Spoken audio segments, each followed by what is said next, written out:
Très bien, il s'agit, comme pour la matrice grand A de l'exemple précédent, de déterminer quelle est l'application linéaire canoniquement associée à grand B. Et exactement comme précédemment, on vérifie sur la base des colonnes que c'est bien une base orthonormée. C'est le cas. Les coordonnées sont globalement les mêmes, les produits scalaires sont nuls entre chaque colonne, et la norme, attention au tiers, de chacune de mes 3 colonnes est bien égale à 1. Cette fois-ci, par contre, B est une matrice symétrique de taille 3, et donc petit f est une isométrie, parce que la base canonique est une base orthonormée et que B est orthogonale, mais f est une symétrie orthogonale car la matrice grand B est en plus symétrique. On peut, pour se fixer les idées, savoir d'ores et déjà symétrie orthogonale par rapport à un plan ou par rapport à une droite. Alors très clairement, B n'est pas égal ni à l'identité ni à moins l'identité qui sont des matrices d'homothétie. Petit f n'est pas une homothétie.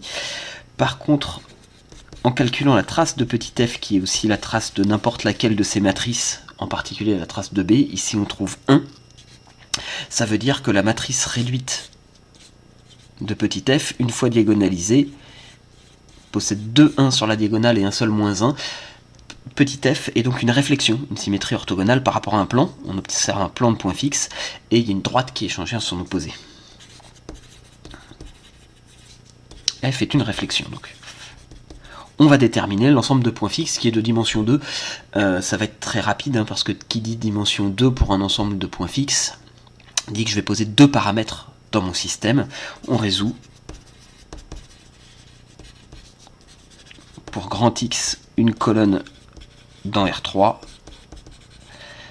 l'équation Bx égale X, qui est la même équation que 3Bx égale 3X, histoire de se débarrasser du tiers, ou encore 3Bx moins 3X égale à 0, pour mettre ce système sous forme d'un système homogène. Ça revient à retrancher 3 sur la diagonale de ma matrice B, et j'obtiens le système moins 2x plus 2y plus 2z égale à 0.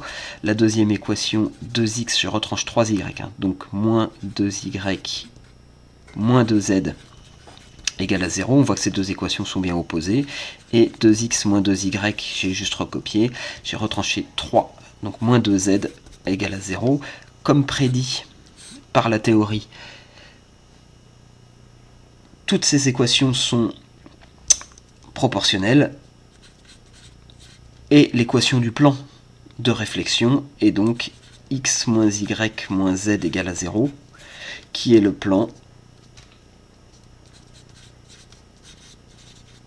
que l'on peut paramétrer par x égale y plus z, y égale y et z égale z.